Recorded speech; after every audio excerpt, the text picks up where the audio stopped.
শিশু, কিশোর কিশোরী, তরুণ তরুণী, ছাত্রছাত্রী, নারী পুরুষ, নবীন প্রবীণ, আপনাদের সকলের প্রতি আমার আন্তরিক সালাম ও গভীর শ্রদ্ধা।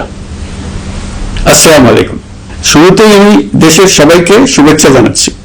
দীর্ঘ 17 বছর পর একটি উৎসব মুখর, অংশগ্রহণমূলক ও শান্তিপূর্ণ জাতীয় নির্বাচন সফলভাবে সম্পন্ন করার জন্য এই নির্বাচনের মাধ্যমে জনগণ, ভোটার, রাজনৈতিক দল, প্রার্থী, নির্বাচন সংশ্লিষ্ট প্রতিষ্ঠান ও আইনশৃঙ্খলা বাহিনী সম্মিলিতভাবে একটি প্রশংসনীয় নজির সৃষ্টি করেছে। ভবিষ্যতে বাংলাদেশের নির্বাচন কেমন হওয়া উচিত, এই নির্বাচন তার একটি উৎকৃষ্ট উদাহরণ হয়ে থাকবে। প্রিয় দেশবাসী, বিগত 18 মাস আমার উপর অর্পিত দায়িত্ব নিষ্ঠার সাথে পালন শেষে একটি নির্বাচিত সরকারের কাছে দায়িত্ব হস্তান্তরের প্রাক্কালে অন্তর্বর্তী সরকারের প্রধান উপদেষ্টা হিসেবে আজ আমি আপনাদের কাছ থেকে বিদায় নেবার জন্য উপস্থিত হয়েছি। আজ বিদায়ের দিনে 5ই আগস্টের কথা স্মরণ করে আপনাদের কিছু কথা বলব।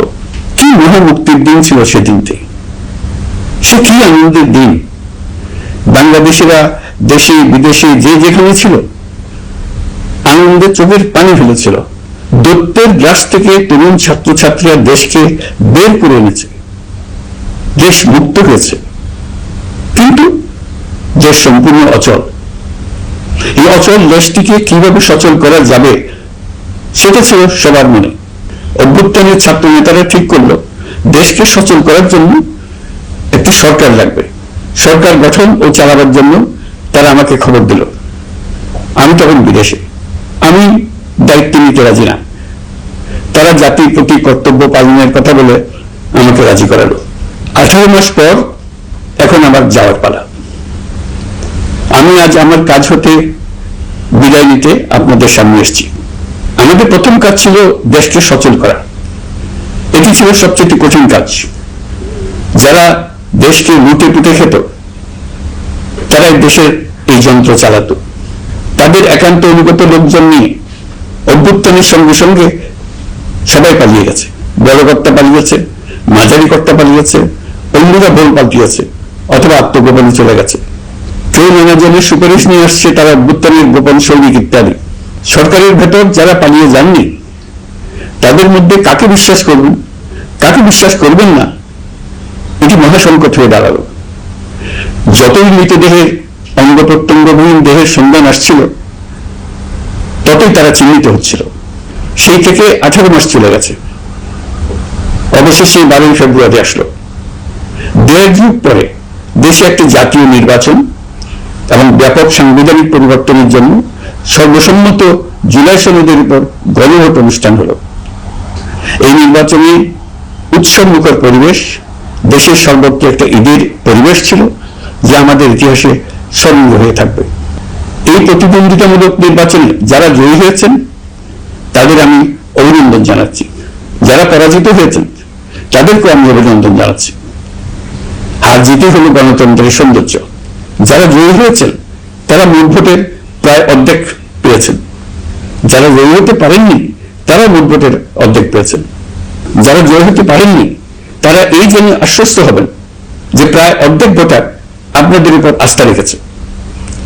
আগামী দিন নতুন সরকার দায়িত্ব গ্রহণ করবে। এর মাধ্যমে আমাদের 18 মাসের দায়িত্বের সমাপ্তি হবে। 24 জুলাই মাসে বাংলাদেশের মানুষ এক অভূতপূর্ব অভ্যুত্থানের মধ্য দিয়ে তাদের মুক্তি, আকাঙ্ক্ষা ও মর্যাদার দাবি উচ্চারণ করেছিল। সেই সময় দেশ একটি গভীর রাজনৈতিক, অর্থনৈতিক, প্রাতিষ্ঠানিক ও মানবিক সংকটে নিপতিত ছিল। রাষ্ট্রযন্ত্রের উপর মানুষ আস্থা হারিয়ে ফেলেছিল। গণতন্ত্র হয়েছিল দুঃস্বাদ, ভবিষ্যৎ ছিল অনিশ্চিত।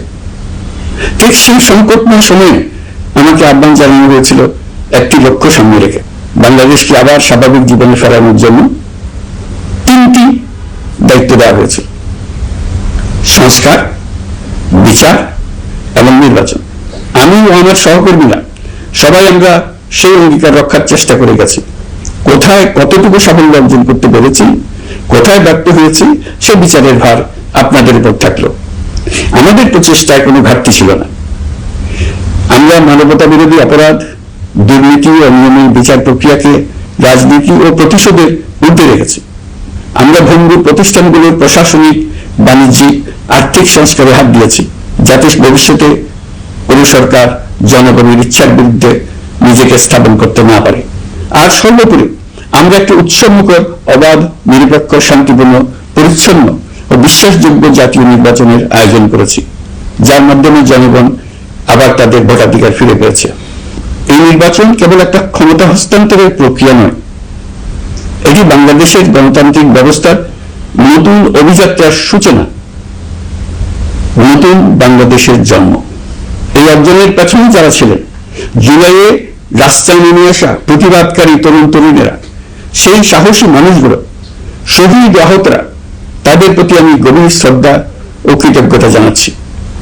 তাদের অভূতপূর্ব ত্যাগ ছাড়া এই পরিবর্তন সম্ভব হতো না। এই প্রক্রিয়া সফল করতে দেশের আবালবৃদ্ধ বনিতা সকলেই সহযোগিতা করেছেন।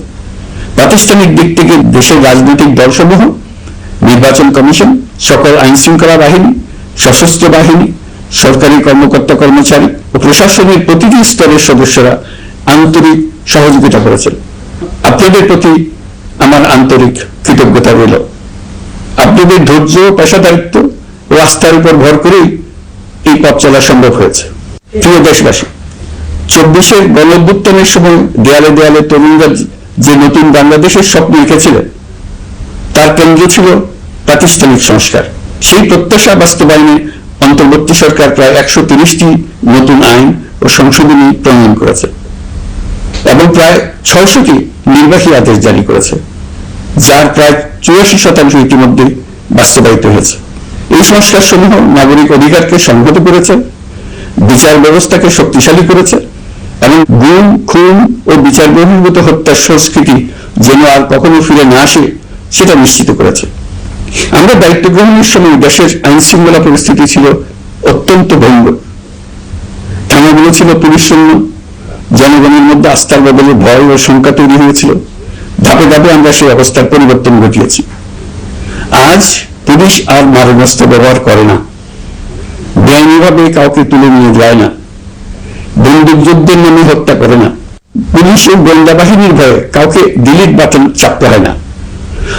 জনবান্ধব ও জবাবদিহিমূলক বাহিনী হিসেবে গড়ে তোলার লক্ষ্যে পুলিশ কমিশন অধ্যাদেশ 2025 প্রণয়ন করা হয়েছে।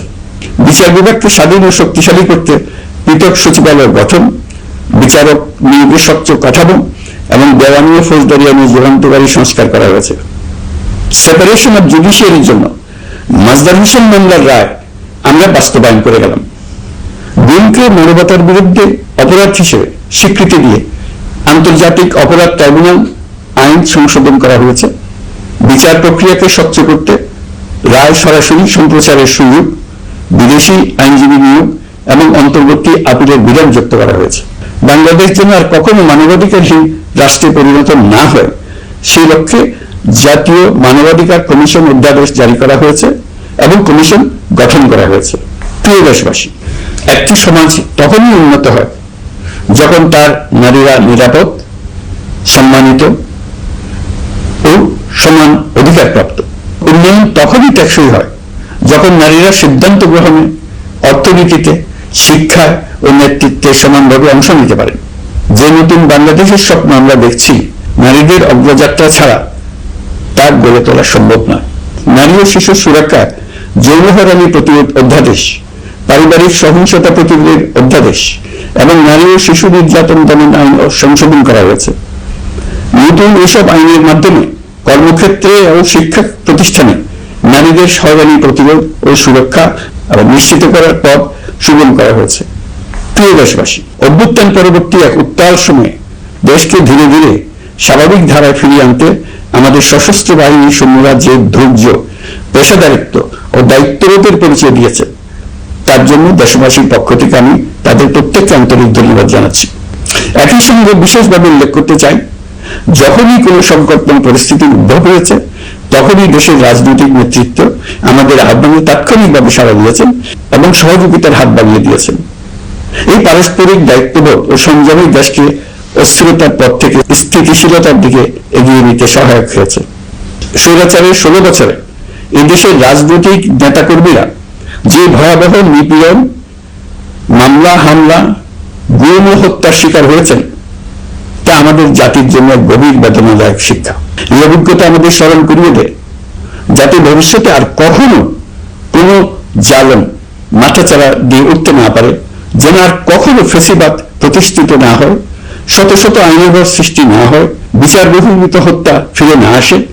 সেই জন্য কেবল রাজনৈতিক অঙ্গীকারই যথেষ্ট নয়, প্রয়োজন ন্যায় বিচার নিশ্চিত করার লক্ষ্যে বিচার ব্যবস্থা ও রাষ্ট্রীয় কাঠামোর মৌলিক ও গভীর সংস্কার। এই উপলব্ধি থেকেই অন্তর্বর্তী সরকার তার সংস্কার কর্মসূচিকে সর্বোচ্চ অগ্রাধিকার দিয়েছে। প্রিয় দেশবাসী, ফ্যাসিস্ট সরকারের 16 বছরের নিপীড়ন ও জুলাইয়ের রক্তাক্ত স্মৃতি এখনো আমাদের মাঝে তাজা হয়ে আছে। যারা ভয়াবহ নিপীড়ন ও নির্যাতন চালিয়েছে তাদের বিচার করা এবং যেন আর কেউ এই ধরনের দুঃশাসন কায়েম করতে না পারে সেটা নিশ্চিত করা আমাদের গুরু দায়িত্ব। বিচার একটা চলমান প্রক্রিয়া।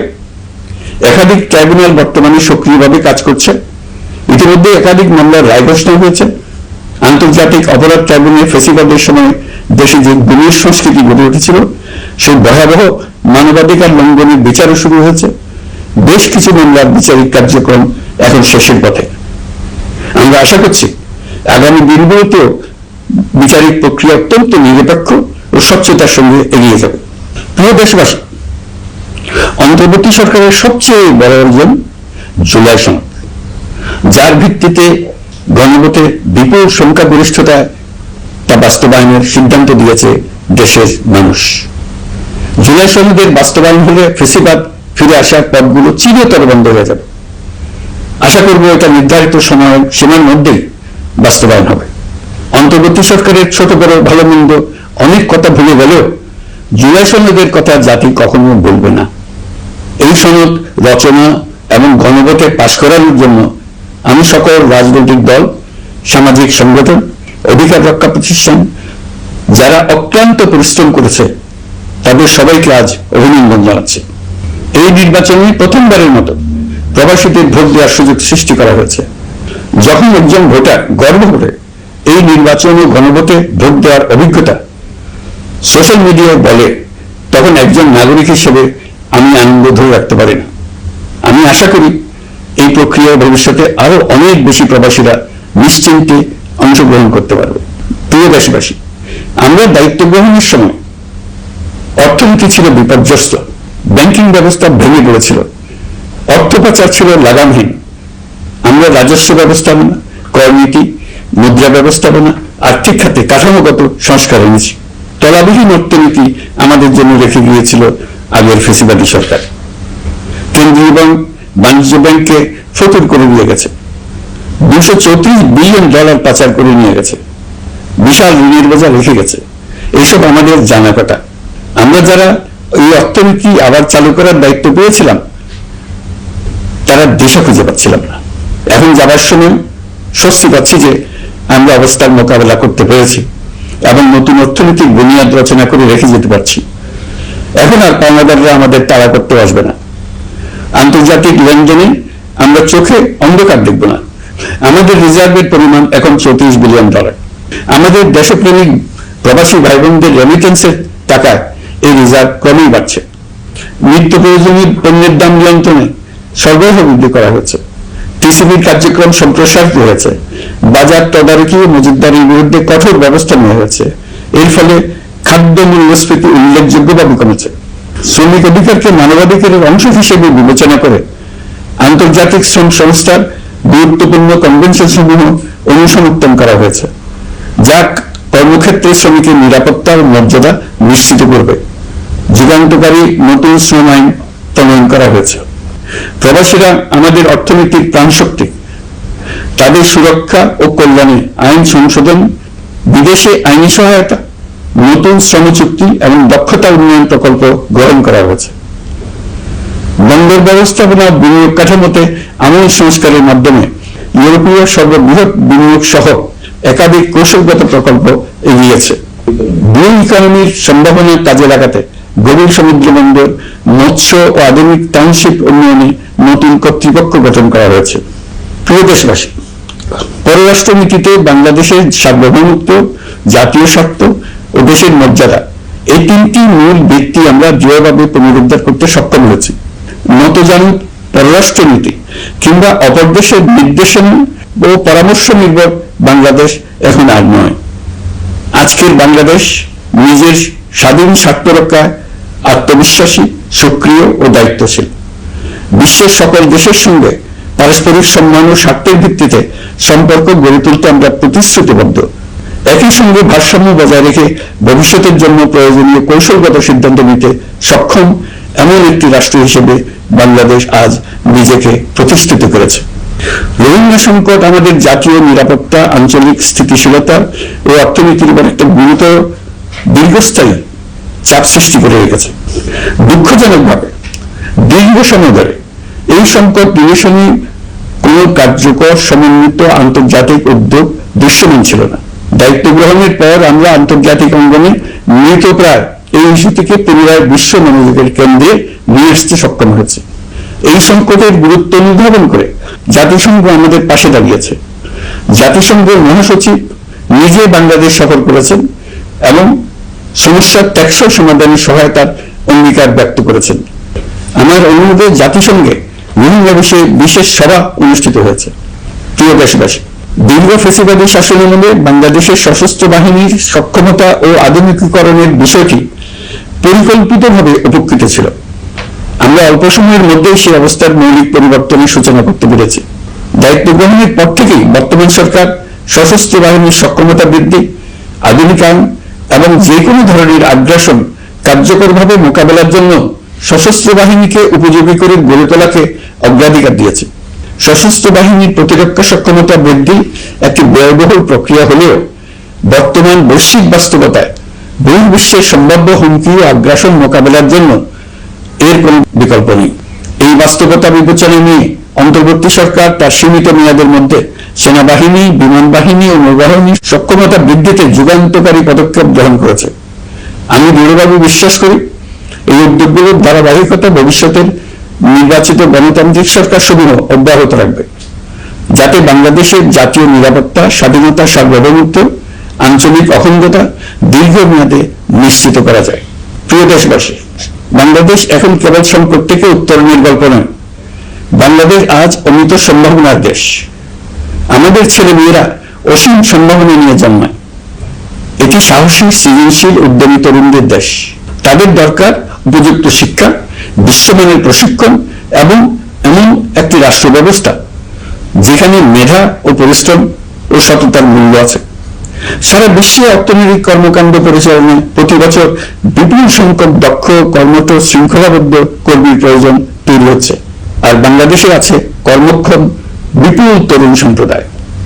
আমরা যদি এই বৈশ্বিক চাহিদা পূরণের উপযুক্ত পদক্ষেপ গ্রহণ করি, তাহলে জাপান, কোরিয়া, মধ্যপ্রাচ্য, ইউরোপ, উত্তর আমেরিকা সহ সবাই চাইবে বাংলাদেশের তরুণ তরুণীদের শ্রম, মেধা ও সৃজনশীলতা ব্যবহার করতে। আমরা হয়ে উঠতে পারি তাদের জন্য পছন্দের একটা নির্ভরযোগ্য, দক্ষ জনশক্তি সরবরাহকারী দেশ।